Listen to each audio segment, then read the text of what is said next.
दुनिया की सबसे बड़ी मुस्लिम आबादी वाला देश यूनाइटेड नेशन की रीसेंट जनरल असेंबली मीटिंग में क्या कह रहा होगा with regard to Israel issue. सोचिए क्या कहा होगा। तो आप कहेंगे इसमें कहने वाली बात क्या है। सीधे तौर पर इजराइल के खिलाफ बयान होगा, लेकिन इंडोनेशिया का बयान आता है कि पैलेस्टीन को एक इंडिपेंडेंट स्टेट रिकॉग्नाइज होना चाहिए, लेकिन साथ में इजराइल को भी आजाद और सुरक्षित रहने का पूरा हक है। और आप सबको पता है कि इजराइल सुरक्षा के बेसिस पर ही गाजा में रीसेंट ऑपरेशन चला रहा है। आपको नहीं लगता कि इससे तो रिपल्स हुए होंगे मुस्लिम वर्ल्ड की जियोपॉलिटिक्स में? तो इंडोनेशिया ऐसा कर कैसे रहा है? देखिए, स्पीच में पहले उन्होंने इस्लाम की प्रेयर के वर्ड्स का इस्तेमाल किया, फिर शलोम Jewish, then Om Shanti, Shanti Om Hindu, and then नमो बुद्धाय बुद्धिस्ट। ये रिप्रेजेंट करता है cultural ethos of Indonesia, secular nation है, लेकिन फिर दुनिया की सबसे बड़ी मुस्लिम आबादी वाला देश, लेकिन ये सेक्युलर कैसे हुआ?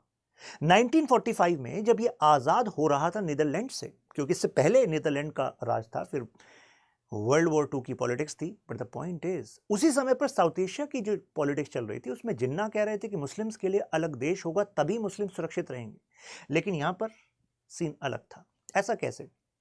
तो देखिए, 2024 का डेटा बता रहा है कि 87.09 इतने परसेंट मुस्लिम्स हैं, जिसमें 99% सुन्नीज हैं, करीब 1% शिया हैं। इसके अलावा 10.45% क्रिश्चियंस हैं और 1.69% हिंदूज हैं, जो प्राइमरीली बाली वाले रीजन में रहते हैं। इसके अलावा बुद्धिस्ट भी हैं और कॉन्फ्यूशियन भी हैं, Confucius from China. Geographic division देखें तो इस मैप में अगर आप वेस्ट वाले साइड देखेंगे तो मुस्लिम बहुल आर्किपेलागो मतलब आइलैंड्स हैं, और अगर ईस्टर्न साइड देखेंगे तो आपको क्रिश्चियन कम्युनिटीज ज्यादा मिलेंगी। तो अगर मैं एक रफ डेटा आपको बताऊं तो 17,000 आइलैंड से बना यह देश है। अब थोड़ा लिंक करिएगा कि उस समय पर इस्लामिक नेशनलिस्ट तो लड़ ही रहे होंगे आजादी के लिए, और वो चाहते होंगे कि शरिया का इस्तेमाल इनके संविधान में होना चाहिए। तो फिर ऐसा हुआ कैसे नहीं? तो देखिए, उस समय पर जैसी डच एक्चुअली जा रहे थे और ये कोल्ड वॉर की जो वर्ल्ड वॉर की पॉलिटिक्स है, अब ये शांत हो रही थी, तो नई नेशन को जगह दी जानी थी। तो ऐसे में Islamic nationalist versus neutral nationalist भी थे। तो जीत जो है न्यूट्रल नेशनलिस्ट की होती है। जैसे कि सुकार्नो जो पहले राष्ट्रपति बनते हैं, वो रिजेक्ट कर देते हैं उस प्रपोजल को जिसमें कहा गया कि जकार्ता चार्टर में हम ऐड करेंगे शरियन लॉ को। तो उन्होंने कहा नहीं, ऐसा नहीं होगा। ऐसा क्यों? इसी पर बयान आया था। जो वाइस प्रेसिडेंट थे उस समय पर, मैं पहले की बात कर रहा हूं, मोहम्मद हट्टा, उन्होंने कहा कि भाई साहब ऐसा मत होने दो, अगर ऐसा किया तो जो माइनॉरिटीज हैं वो बुरा मान जाएंगे, और आप ना एक संगठित, एक यू कैन से मेनलैंड नहीं है आपके पास आइलैंड्स हैं इतने सारे, और कुछ पर्टिकुलर आइलैंड्स पर एक विशेष धर्म के लोग बहुमत में हैं। अगर कल वहां पर आजादी की मांग उठ गई जिसको बाकी देशों ने सपोर्ट कर दिया, जो आपको अंडरमाइन करना चाहते हैं, फिर क्या होगा? तो यानी कि इसमें ज्योग्राफिकल और पॉलिटिकल रीजंस भी थे, जिसकी वजह से शुरुआती समय के लीडर्स ने फैसला लिया कि नहीं नहीं भाई, हम एक मल्टी कल्चरल सोसाइटी ही यहां पर बनाएंगे। इसी वजह से उन्होंने ये फैसला लिया। अच्छा, इसके पीछे और कुछ रीजन भी हो सकता है क्या? एग्जाम्पल देता हूं। जो पहले राष्ट्रपति थे उन्होंने कहा कि हम ना पंचुसिलु, ये लिखा जाता है पेंकसिला लेकिन इसको कहते हैं पंचुसिलु, तो इन्होंने कहा हम इस स्ट्रेटजी का इस्तेमाल करेंगे, मतलब ये हमारा सिंबल होगा इंडोनेशिया के आइडेंटिटी का। इसमें बुल आपको दिख रहा है जो रिप्रेजेंट करता है कि हम डेलिब्रेटिव डेमोक्रेसी रखेंगे, यानी कि अलग अलग वर्ग से, अलग अलग जगह से जो लीडर्स आएंगे, उनके विचारों, जनता के हितों के बेसिस पर ही सरकार काम करेगी। राइस एंड कॉटन यानी कि सोशल जस्टिस रहेगा among the people of Indonesia. Banyan tree ये रिप्रेजेंट करता है यूनिटी ऑफ इंडोनेशिया। फिर ये जो चेन आपको दिख रही है, जस्ट एंड सिविलाइज्ड ह्यूमैनिटी, यानी कि एक कड़ी दूसरी कड़ी से जुड़ी हुई है और हर एक कड़ी का मजबूत होना जरूरी है, तो कोई भी कड़ी कमजोर ना हो, यानी कि कोई भी धर्म के लोग कमजोर ना हो। स्टार जो रिप्रेजेंट करता है एक ईश्वर के लिए। सुकर्णो ने उसमें डेलिबरेटली अल्लाह शब्द का इस्तेमाल नहीं किया था, जबकि ऐसी भी डिमांड थी। राइट, ये अपने आप में लॉजिक है। इसमें डच कॉलोनियल पास्ट का भी लिंक है। मतलब देखो, कॉलोनी मैटर करता है कि उस समय पर क्या पॉलिसी उस देश में इन्होंने इस्तेमाल की। जैसे डच जो थे, उन्होंने कहा कि हम ना आपके जो लोकल रिलीजियस इंस्टीट्यूशंस हैं, कल्चर है, हम उसमें दखल नहीं देंगे, आप एज इट इज उसको चलाते रहो, लेकिन इस्लाम का पॉलिटिसाइजेशन नहीं होना चाहिए। आप रिचुअल्स को, प्रेयर्स को अपने लोकल कल्चर के हिसाब से चलाते रहो। तो इस तरीके से क्या हुआ, यहां पर कल्चरल एक कॉन्फ्लिक्ट नहीं था कॉलोनियल पावर के साथ, पॉलिटिकल था लेकिन कल्चरल कॉन्फ्लिक्ट नहीं था कि तुम्हारा धर्म खतरे में है। और जब कोई खतरे में होता है तभी तो वो अपनी पहचान को रीइंफोर्स करना चाहता है कि नहीं, मुझे बचाने की जरूरत नहीं, तो मुझे कॉन्स्टिट्यूशन में लिखने की जरूरत है। ये भी एक एंगल कहा जाता है। प्रैग्मेटिक नेसेसिटी, जो मैंने अभी आपको बताया कि भाई सब मतलब 17,000 आइलैंड्स हैं, 700 प्लस आपकी भाषाएं हैं। अगर आप एक पहचान के नाम पर किसी देश को बनाएंगे तो नई नई पहचान के बेसिस पर बंटने वाले और बांटने वाले आ जाएंगे। फिर क्या करोगे? जैसा कि पाकिस्तान के साथ हुआ, जिन्ना को लाख समझाया कि भाई सब डाइवर्सिटी वाला देश है भारत, और यहां पर अगर एक इस्लाम के नाम पर राष्ट्र बनाओगे तो वहीं पर बंटने वाले और आ जाएंगे और बांटने वाले भी आ जाएंगे। तो हुआ क्या?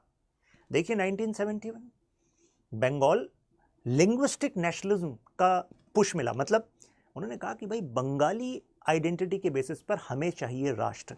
तो रिलीजन के नाम पर जो राष्ट्र बनाने की एक इमेजिनेशन थी जिन्ना की, वो फेल हुई कि नहीं हुई? फेल हुई। और आज उसके अंदर देखिए फिर बंटने वाले और कारण आ रहे हैं, बलूच, आपका पश्तून, बचा क्या फिर? सिंध और पंजाब। तो यार लॉजिक तो बिल्कुल सही है। तो यानी कि इंडोनेशिया से ही कुछ, और 1945 के डेवलपमेंट सही है, यानी कि कंटेम्प्रेरी ऑफ जिन्ना, तो यहाँ से ही कुछ लर्निंग्स हो सकती थी। फिर देखिए NU, ये नदतुल उलेमा, ये एक्चुअली दुनिया का सबसे बड़ा इस्लामिक ऑर्गेनाइजेशन है। कारण दुनिया की सबसे बड़ी मुस्लिम आबादी ही इंडोनेशिया में है, और इसके जो आइडियाज़ हैं वो प्रोग्रेसिव हैं। मतलब वो कहते हैं कि भाई हम जो प्योरिटी ऑफ इस्लाम के बेसिस पे जो रेडिकलाइजेशन होता है यूथ का, मुस्लिम्स का, हम उसको रिजेक्ट करते हैं। इनका कहना है कि यार जैसे जावा है इंडोनेशिया में, तो उसका एक अपना कल्चर रहा है, उसमें सूफिज्म का भी इन्फ्लुएंस रहा है, एक एसिमिलेशन रहा है, टॉलरेंस रहा है, म्यूचुअल कोऑपरेशन रहा है। वो इन आइडियाज़ को प्रमोट करता है। कुछ ऐसा ही समझ लीजिए जैसे कि अल सऊद डायनेस्टी, सऊदी अरब, उसने वहाबिज्म को प्रमोट किया। ऐसे ही ईरान अपनी शिया सेमिनरीज के थ्रू पॉलिटिकल पावर भी रखता है। रिलीजन उसमें एक एंगल है लेकिन इसके थ्रू पॉलिटिकल इन्फ्लुएंस भी रखता है। जैसे कि लेबनान में हिजबुल्लाह, याद है, उनके अपने थिंक टैंक्स होते हैं, ऑर्गेनाइजेशंस होती है जो उनके आइडियाज़ को उनके हिसाब से इस्लाम की जो परिभाषा है उसको प्रमोट करती है। ऐसे ही रिसेंटली आपने सुना होगा एर्डोगन टर्की में, वो एक नियो ओटोमन एम्पायर बनाना चाहते हैं। वो चाहते हैं कि मुस्लिम वर्ल्ड का लीडर सऊदी क्यों बनेगा, हम क्यों नहीं बनेंगे, हम बनेंगे। तो ऐसे में इंडोनेशिया की ये ऑर्गेनाइजेशन और इसको मिलने वाला सपोर्ट, क्योंकि 1926 के टाइम पर ये बनी थी, तो सोचो यानी कि ये ग्रास रूट पर वहां पर एक अपना स्पेस बनाकर रखती है। लेकिन अगर मैं ग्लोबल पॉलिटिकल इन्फ्लुएंस की बात करूं तो अभी ये बाकी इन देशों से थोड़ा पीछे है। तो इसी वजह से कहा जा रहा है कि शायद इस समय पर वेस्टर्न वर्ल्ड के लोग जो एक तरीके से इस रेडिकलाइजेशन की वजह से कॉन्फ्लिक्ट देखते आ रहे हैं, जिसमें खुद वो भी काफ़ी हद तक जिम्मेदार हैं, तो शायद इंडोनेशिया की लीडरशिप एक अल्टरनेटिव मॉडल बन सकती है। अच्छा, अर्बनाइजेशन जो एक, अगर मैं कहूँ, ये बताइए, अगर अरब नेशनलिज्म आप शब्द सुनते हैं तो उससे क्या दिमाग में आता है आपको? अरब नेशनलिज्म, तो मुझे लगता है आप में से काफ़ी लोग कहोगे अरब नेशनलिज्म सर यानी कि अरब नेशंस कमिंग टुगेदर, किसके खिलाफ? इजराइल के खिलाफ, ऐसा आप शायद सोच रहे हो। और अरब आइडेंटिटी के साथ आई थिंक आपके दिमाग में आ रहा होगा इस्लाम, राइट? लेकिन ऐसा बोलो नहीं है। कारण क्योंकि जो अरब नेशनलिज्म है ना, इसका आइडिया सेक्युलर क्रेडेंशियल से बड़ा है। जैसे जहां पर आज अरब वर्ल्ड आप देखते हैं, इसको लेवांत रीजन भी कहा जाता था, यहाँ पर आप ये इराक, ईरान, लेबनान, इराक, आपका इजराइल, ये सब रीजन देखते हैं, तो इस रीजन में क्रिश्चियंस भी तो रहते हैं। तो यानी कि यार अदर रिलीजन के लोग भी रहते हैं। तो इसी वजह से अरब नेशनलिज्म का आइडिया, इसके फाउंडिंग जो फादर्स हैं इस आइडियाज़ के, उसमें एक माइकल एफ्लेक हैं।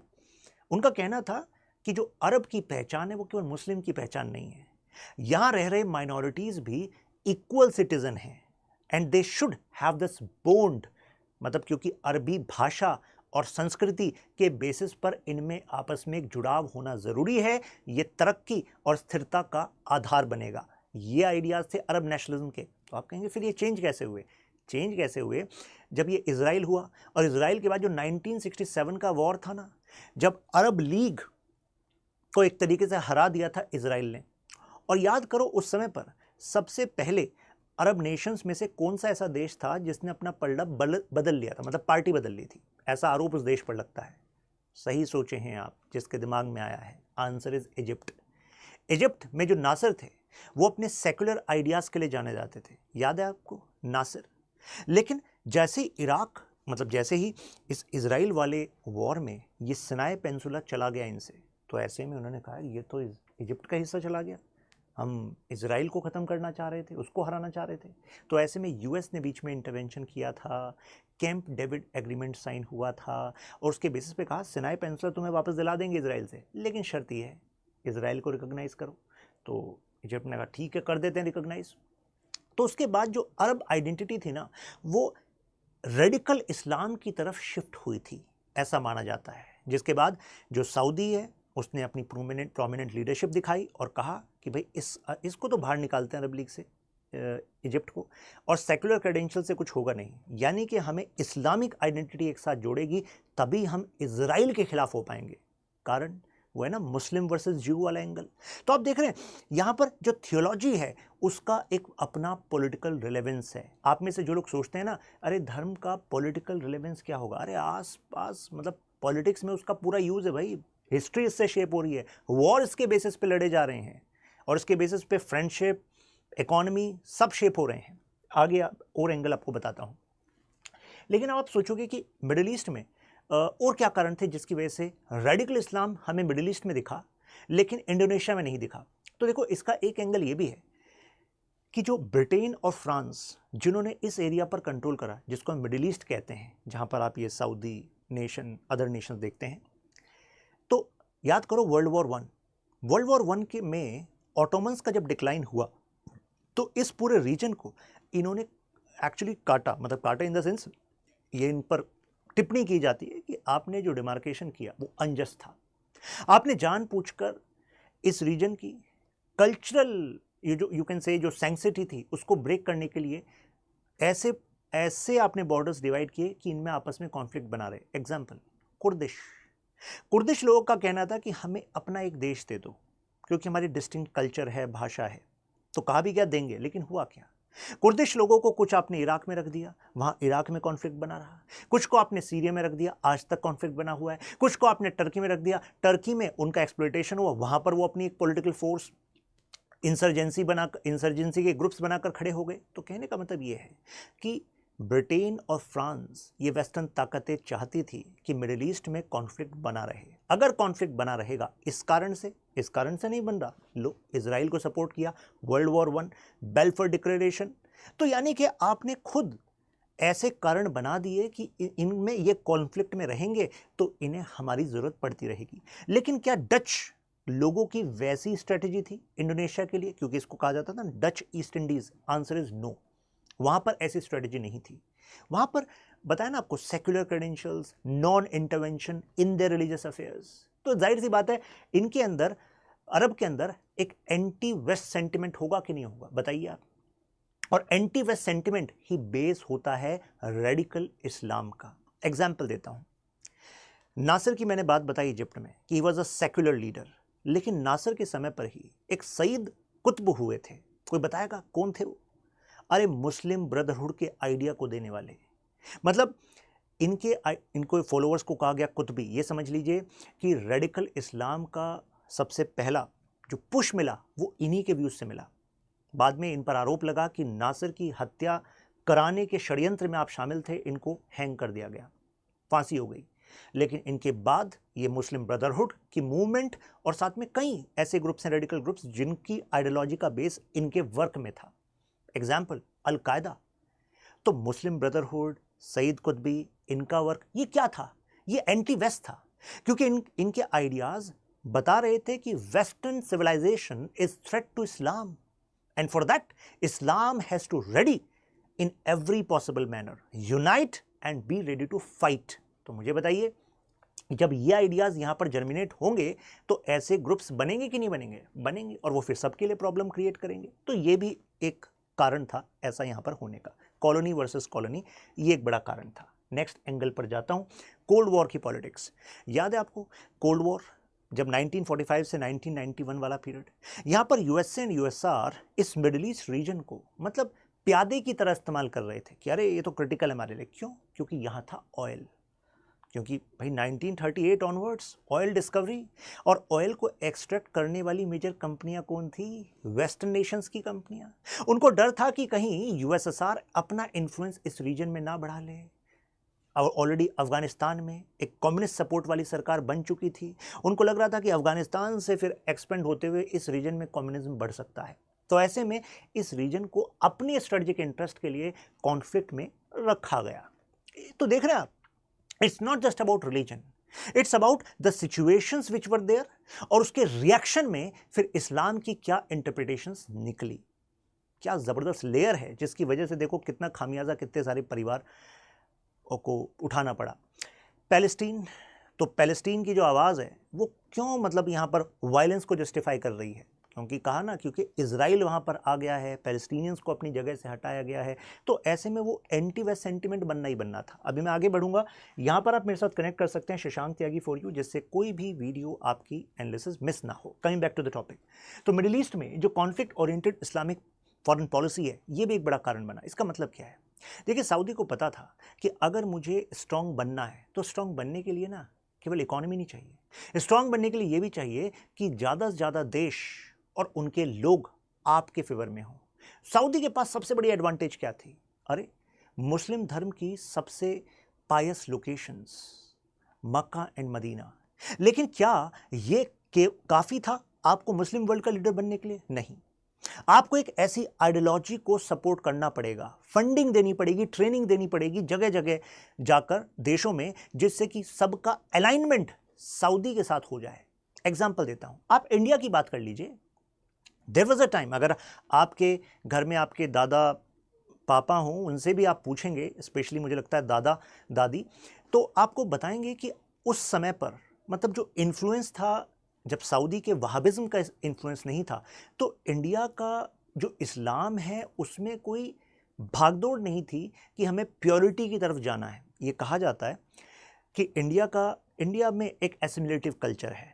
यहाँ पर हिंदू, मुस्लिम, सिख, ईसाई सब अपने अपने धर्म को भी निभाते हैं, प्लस इस देश का, इस भूमि का अपना एक कल्चर है, उसको भी वो अपनी प्रैक्टिसेस में देखते हैं, राइट? जैसे अलग अलग त्योहार मिलकर बनाते हैं, तो डिस्टिंक्शंस जो हैं वो इस वजह से कम हो जाती हैं, जैसे कि इंडोनेशिया में भी सेम है। तो यहाँ पर सऊदी क्या चाहता था? सऊदी चाहता था नहीं, there should be a clear cut definition and specific practices of Islam जो आपको करना चाहिए, तभी आप प्योर इस्लाम को फॉलो करेंगे, नहीं तो आप नहीं कर रहे हैं। तो वो काम किसने किया? इब्न अब्द अल वहब, और ये बैठे मोहम्मद बिन सऊद डायनेस्टी वाले। तो पता लग गया कि भाई साहब, आइडियोलॉजी वो बॉन्ड है जो लोगों को साथ लेकर आती है, और लोगों से ही राजनीति होती है कि नहीं? तो फिर इन्होंने एक्सपोर्ट करना स्टार्ट किया इस इस्लाम की आइडियोलॉजी को, फाइनेंस किया कितने सारे मदरसाज को कि आप इसी आइडियोलॉजी पर चलें। लेकिन क्या इस्लाम की केवल यही परिभाषा थी? नहीं, देयर आर मैनी अदर्स, है कि नहीं? तो हम कह सकते हैं कि सऊदी ने sectarian policy in foreign affairs इसको पुश किया, और जिसकी वजह से फिर नुकसान भी हुए, कुछ सऊदी को भी हुए। आपने सुना होगा कितने सारे जो ग्रुप्स थे जिनको पैसा फंडिंग गई, फिर उन्होंने जो इस्लामिक आइडियोलॉजी का रेडिकलाइजेशन, एंटी वेस्ट होना, इसको यूज़ किया। उसके बाद आप देखते हैं अलकायदा, अल नुसरा, कितने सारे ऐसे आउटफिट्स हैं जो यहीं से फिर पुश होते हैं। एक्सट्रीमिस्ट मूवमेंट्स हुई जगह जगह। अच्छा, फिर एक दूसरा डायमेंशन भी है इस्लामिक आइडियोलॉजी का, जहाँ पर एक्सट्रीमिज्म हमें यहाँ पर दिखता है, वो है ईरान।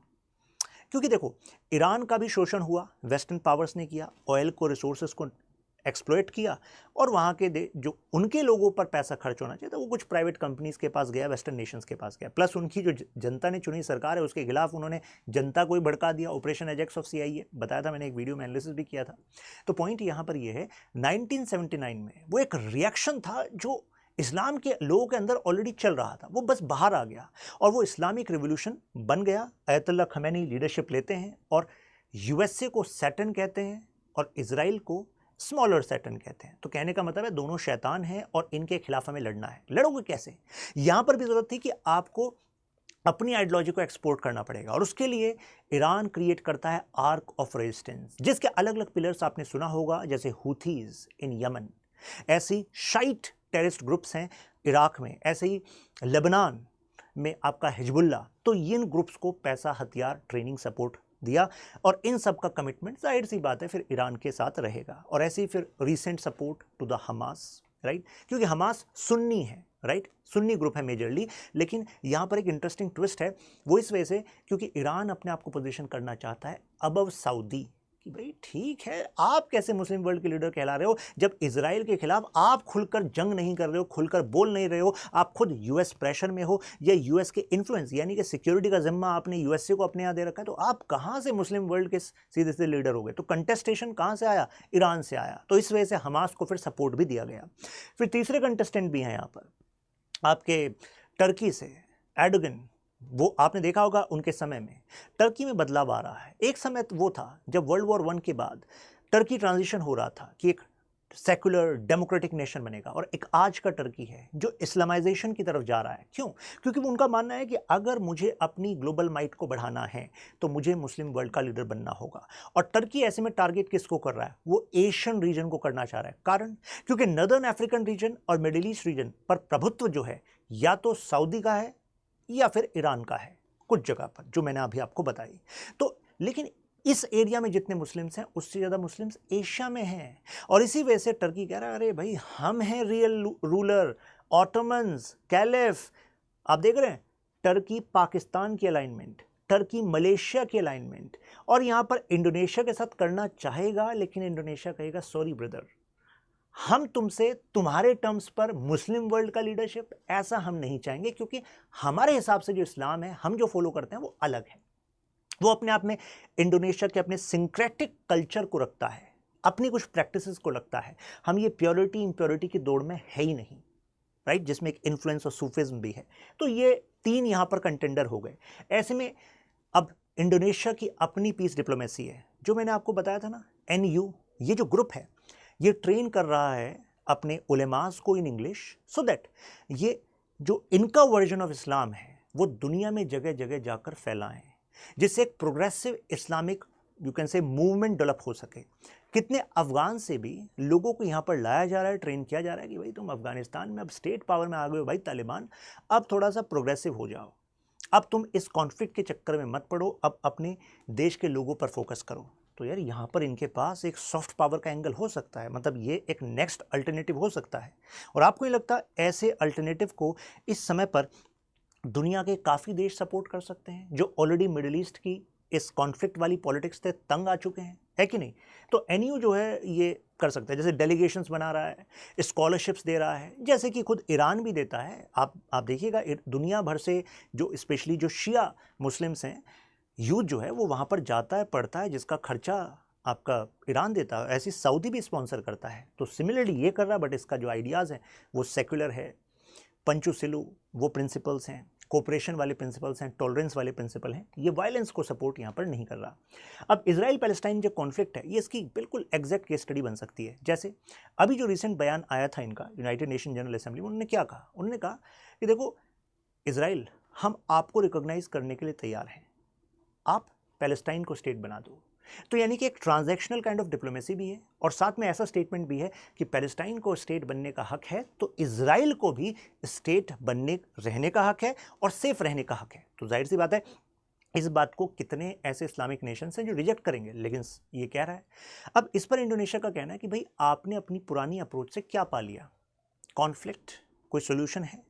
इजराइल अपनी ताकत को बढ़ाता रहा है, तो आपको लगता है आज भी क्या इजराइल ख़त्म हो जाएगा और वाइट वॉश कर दोगे आप, जबकि यूनाइटेड नेशन ने उसको रिकॉग्नाइज़ किया हुआ है, इतने सारे देशों ने रिकॉग्नाइज़ किया हुआ है? तो ऐसा नहीं लगता आपको कि Indonesia's policy seems to be more pragmatic? Indonesia चाहता है भाई पैलेस्टीनियंस का भी भला हो, इजराइल में जो लोग रह रहे हैं उनका भी भला हो।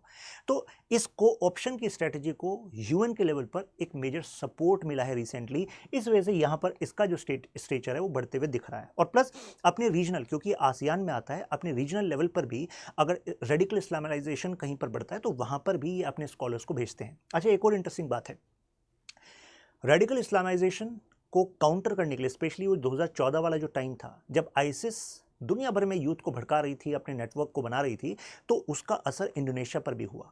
तो इंडोनेशिया ने उसके लिए 80+ यूनिट्स बनाई और इसकी स्ट्रेटजी अलग थी। इसने कहा केवल उनको उठाकर जेल में नहीं डालना, उनकी बाकायदा काउंसलिंग करनी, काउंसलिंग सेंटर्स बनाए जिसमें कि प्रोफेसर्स भी हैं, इस्लामिक स्कॉलर्स भी हैं, जो उनको बताएं कि भाई साहब तुम्हें जो बताया जा रहा है वही नहीं है इस्लाम, इस्लाम ये है। फैमिलीज़ को इन्वॉल्व किया गया, प्लस रिहेबिलिटेट किया गया। उनकी शादियों में स्टेट गेटिंग इन्वॉल्व कि भाई इनकी शादियां कराओ, घर बसाओ, इनको जिम्मेदारी दो। तो ऐसी स्ट्रेटजी का इस्तेमाल किया इन्होंने रेडिकलाइजेशन से यूथ को बचाने के लिए। तो ये कह रहे हैं कि ये भी देखो हमारा मॉडल है, आपको यूज करना चाहिए, राइट।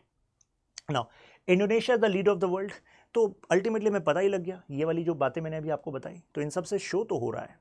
बस ये है कि जो इसको सपोर्ट चाहिए फ्रॉम दी वर्ल्ड आउटसाइड, वो अब ट्रैक्शन जो मिलता जा रहा है, तो Indonesia can actually be a potential contender when it comes to Islamic politics. यहाँ पर प्लेयर में अब केवल 3 प्लेयर नहीं है, चौथा प्लेयर भी है, और जिसके आइडियाज़ यूनाइटेड नेशन चार्टर के आइडियल्स के साथ कनेक्ट करते हैं। अच्छा, इन्होंने ऑफर भी किया है कि मैं 20,000 प्लस लोगों को गाज़ा में पीस कीपिंग ऑपरेशन के लिए भेजने के लिए तैयार हूँ।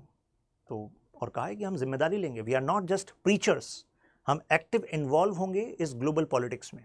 That is Indonesia. आप मेरे साथ यहां पर कनेक्ट हो सकते हैं, शशांक त्यागी फॉर यू। और ये क्वेश्चन यहां से बनता है, discuss the इंडोनेशियाज policy on place of religion in domestic and international politics. ये तो आपको यहां पर समझ में आया ही है। Does it have the potential to extend collaboration with India for wider interest, क्योंकि आप सबको पता है इंडिया भी सेक्युलर क्रेडेंशियल्स वाला नेशन है। तो एक अच्छा क्वेश्चन बन सकता है यूपीएससी में, मेंस में। इसका आंसर आप यहाँ पर सबमिट कर सकते हैं, बाकी स्टूडेंट्स भी यहाँ पर सबमिट करेंगे। पीडीएफ आपको यहीं टेलीग्राम ग्रुप में मिल जाएगी।